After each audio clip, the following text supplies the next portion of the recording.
Moi, quand j'étais encore petit, je pourrais dire jeune, on nous disait le Burundi et la Suisse d'Afrique. Alors maintenant, comme j'ai été dans d'autres pays comme la Suisse, j'ai vu qu'il y avait une ressemblance entre la Suisse et le Burundi, un pays vert. Et quand je me souviens, quand j'avais encore 5 ans ou bien 10 ans, il y avait vraiment la verdure, il y avait les montagnes qui étaient vraiment bien verdoyantes, etc. Et aujourd'hui, je me dis, si le Burundi pouvait redevenir ce qu'il était il y a, je dirais, 30, 40 ans, ça serait formidable. Parce que quand on a la terre qui est bien couverte, on ne va pas parler d'érosion ou bien, etc., tout ça.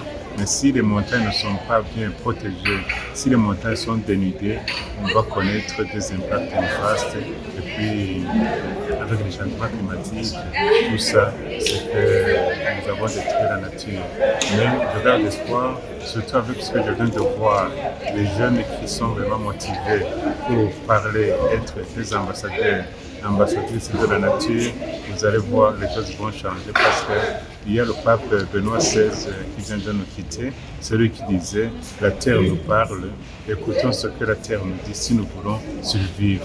Et puis aujourd'hui, avec le pape François, la terre c'est vraiment la planète, la maison commune. Alors si les jeunes disent quel est notre avenir pour, disons,